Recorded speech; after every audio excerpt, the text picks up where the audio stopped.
Halo, assalamualaikum teman-teman. Jumpa lagi dengan saya Ilham Aris. Selamat datang di channel Poromoto Series. Gimana kabar kalian? Semoga selalu sehat dan baik-baik saja ya. Kali ini kita akan meneruskan merangkum spoiler Wudong Qiankun atau Martial Universe Season 8 episode 17 ya guys. Dan gak usah berlama-lama lagi, langsung saja gas cuy. Cerita berlanjut. Di bawah kepemimpinan Qilei dan kepala aula lainnya, para murid sekte Dao berhenti di sisi barat kota iblis unik.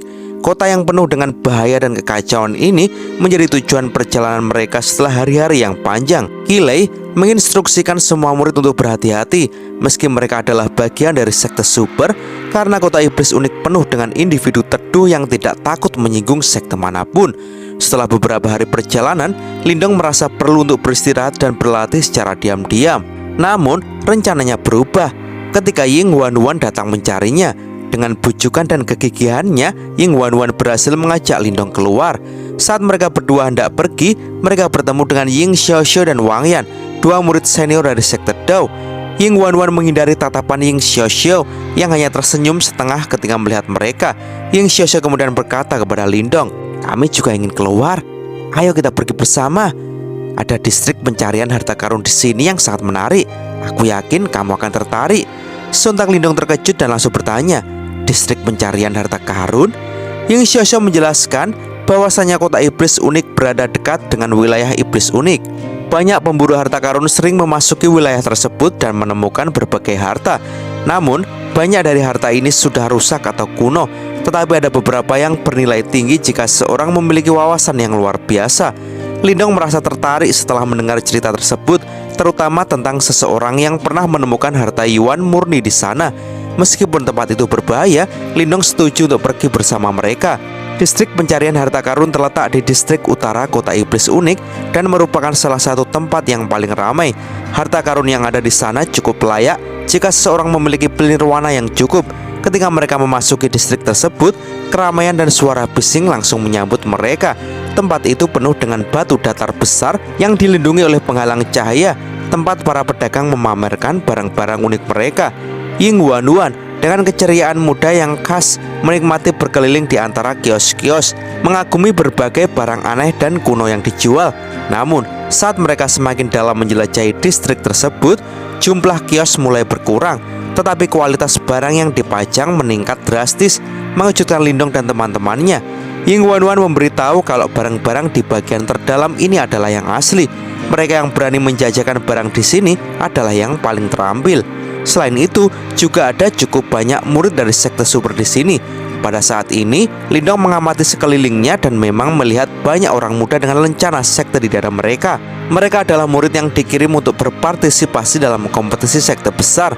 Saat Lindong melanjutkan observasinya, dia mendengar keributan di depan. Mereka bertiga segera menyadari bahwa Ying Wanwan sudah tidak ada di dekat mereka. Mereka mempercepat langkah menuju sumber suara dan menemukan Ying Wanwan yang marah berhadapan dengan tiga pemuda yang tampak nakal yang memegang jepit rambut giok dengan fluktuasi energi yang kuat. Ying Xiaoxiao kemudian bertanya kepada Ying Wanwan, "Hei, apa yang terjadi? Kamu bikin masalah lagi?" Lantas Ying Wanwan pun menjawab, "Tidak, aku yang pertama melihat jepit rambut ini dan sudah menyepakati harga dengan penjual. Tapi ketika cacengan ini tiba-tiba datang dan menyambar jepit rambut itu." Di momen serupa, Lindong mencoba memperhatikan lencana di dada ketiga pemuda itu yang menandakan kalau lencana itu adalah milik murid gerbang Yuan. Menyadari kalau mereka bertiga adalah murid gerbang Yuan, Wang Yan langsung maju dengan ekspresi gelap, mengusir ketiga murid itu dan menyuruhnya agar mengembalikan barang Ying Wanwan. Bukannya merasa takut, salah satu dari ketiga murid gerbang Yuan yang bernama Jiang Tao justru tertawa sinis dan mengatakan, di tempat ini siapapun bisa membeli barang jika belum dibayar. Siapa kamu sampai menyuruhku pergi, ha?"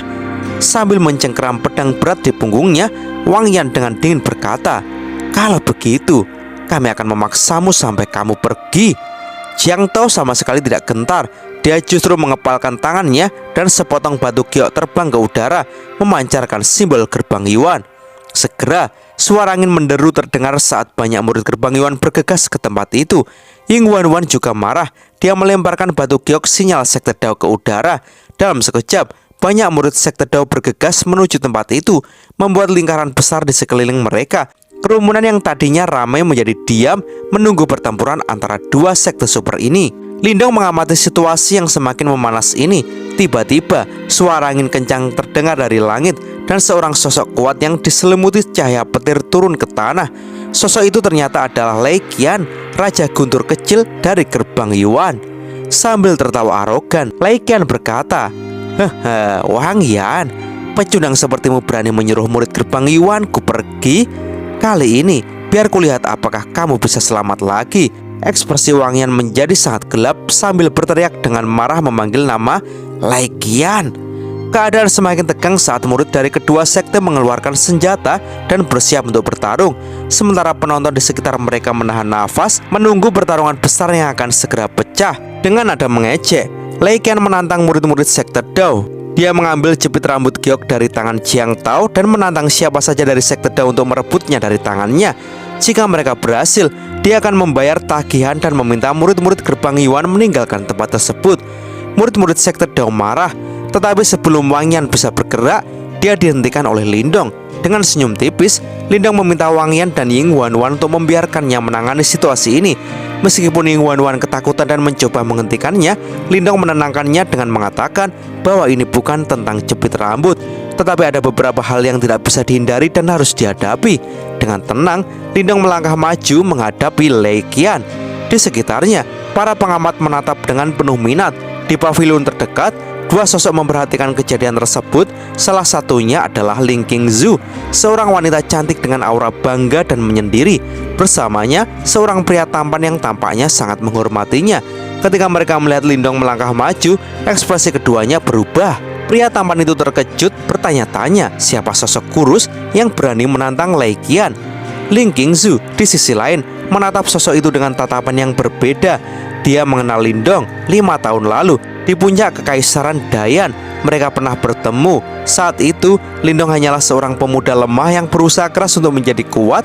Namun sejak saat itu Lindong telah berkembang pesat, menghadapi berbagai rintangan dan tantangan untuk menghadapi tahap ini. Ling Qingzu teringat bagaimana Lindong telah memulai perjalanannya dengan seekor martin dan seekor harimau, meninggalkan orang tuanya dan rumahnya. Dalam 5 tahun, Lindong telah berubah dari seorang pemuda yang lemah menjadi salah satu anggota generasi muda paling menonjol di wilayah Swan Timur.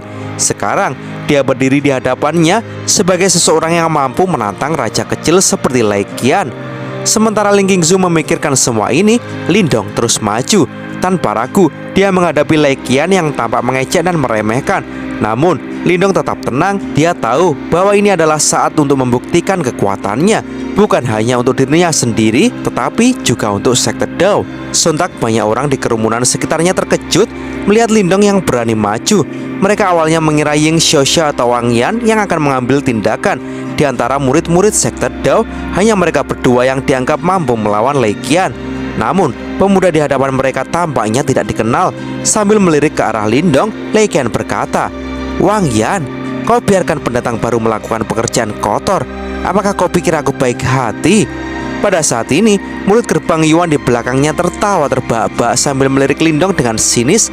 Bukannya marah mendengar tertawaan itu, Lindong justru tersenyum tipis dan berkata, "Aku Lindong dari sekte Dao, tolong perlakukan aku dengan baik." Setelah mendengar nama Lindong ini, Lei Qian sontak terkejut. Sementara tawa murid gerbang Yuan segera mereda. Mereka semua pernah mendengar nama ini sebelumnya. Jiang Tao seketika terkejut dan bertanya-tanya, "Dia adalah Lindong yang mengalahkan Yao Ling?" Tanya Jiang Tao saja yang terkejut. Lei Qian yang sedikit terkejut. Dia juga mulai dengan senyum tipis. Dia mengulurkan tangannya dan menunjukkan jepit rambut giok yang memancarkan cahaya lembut di tengah telapak tangannya. Lei Qian mengaku begitu tertarik pada Lindong. Oleh karena itu, maka Lei Qian berencana untuk memberinya kesempatan. Jika Lindong bisa merebut benda yang ada di tangan Lei Qian, maka janji yang dibuat oleh Lei Qian barusan akan tetap berlaku dan akan ditepati oleh Lei Qian. Namun, sebelum itu, Lei Qian mencoba mengingatkan Lindong bahwa jika Lei Qian nanti akan mengambil tindakan, maka Lei Qian sama sekali tidak akan menunjukkan belas kasihan. Dan jika Lindong dipukuli sampai mati atau dilumpuhkan, anggap saja Lindong sedang mengalami kesialan. Mendengar kata-kata itu, Lindong hanya tersenyum. Namun, niat dingin mulai terpancar di dalam matanya. Saat mereka berdua berdiri saling berhadapan, penonton mundur dan membentuk lingkaran luas di sekitar mereka.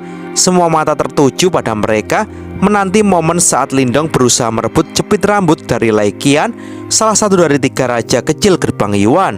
Di momen serupa, Ying Xiaoxiao dengan cemas mengingatkan Lindong untuk berhati-hati. Mendengar peringatan itu, Lindong pun mengangguk lembut sebelum melangkah maju. Energi Yuan yang tak terbatas tersapu keluar dari tubuhnya. Sosoknya berubah menjadi bayangan yang menembak langsung ke arah Lai Qian, menunjukkan niat untuk menghadapi Lai Qian secara langsung. Pada saat ini, beberapa murid gerbang Yuan mengejek saat melihat tindakan Lindong. Mereka yakin Lindong akan kalah telak menghadapi Lai Qian. Namun, Ying Xiaoxiao, Wang Yan, dan murid sekte Dao lainnya tetap diam. Mereka mengenal Lindong dengan baik dan tahu bahwa dia tidak akan bertindak tanpa berpikir matang. Jika dia memilih untuk bertindak sedemikian, pasti ada rencana di baliknya. Cahaya kilat yang cemerlang muncul di tubuh Lai Qian saat bayangan Lindong mendekat. Fluktuasi energi Yuan yang mengamuk semakin kuat. Lai Qian mengangkat tinjunya yang berubah menjadi kepala singa bercahaya yang meraung ke langit.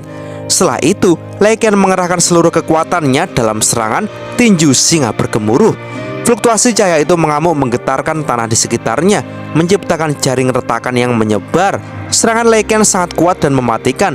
Jika tinjunya terhubung, bahkan alih panggung 9 Yuan Nirwana akan menderita luka serius. Namun, Lindong tetap tenang. Matanya yang hitam pekat tetap jernih, tidak menunjukkan sedikit pun kepanikan.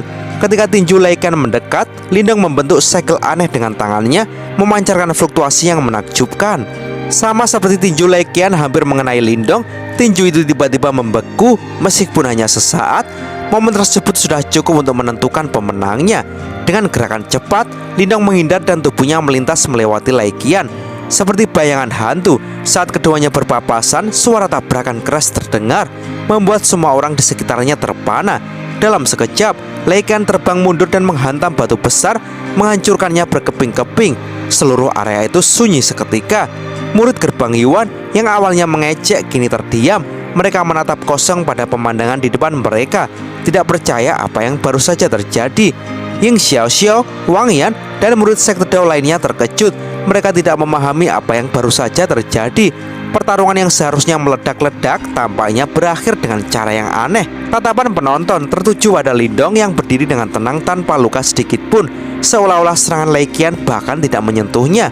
Lai Qian perlahan bangkit dari reruntuhan, terlihat marah dan kesal. Mata merahnya menatap Lindong dengan kebencian. Namun, saat dia maju beberapa langkah, pandangannya tertuju pada tangan Lindong yang memegang jepit rambut giok dengan tenang. Pada saat ini, penonton tidak bisa menahan keterkejutan mereka. Mereka mengira akan menyaksikan pertarungan sengit, namun akhir seperti ini benar-benar di luar dugaan mereka. Sambil dengan santai memainkan jepit rambut di tangannya, Lindong berkata, "Kamu harus membayarnya." Suaranya itu menyebar di udara, membuat seluruh area semakin sunyi. Di pavilion yang jauh, seorang wanita cantik dengan aura dingin dan menyendiri menatap kejadian itu dengan mata yang terkejut. Lindong telah menunjukkan bahwa dia bukan lagi serigala muda yang berjuang keras. Dia telah berubah menjadi elang yang terbang tinggi di langit yang luas. Lindong kini berdiri dengan bangga, menunjukkan bahwa usahanya selama ini tidak sia-sia. Dan dengan itu, dia membuktikan bahwa dirinya layak untuk dihormati. Dan cerita pun bersambung. Oke teman-teman, terima kasih sudah nyimak alur cerita kali ini sampai habis. Semoga teman-teman terhibur. Jangan lupa terus dukung channel ini agar terus berkembang ya. Dan sampai jumpa di episode selanjutnya. Assalamualaikum warahmatullahi wabarakatuh.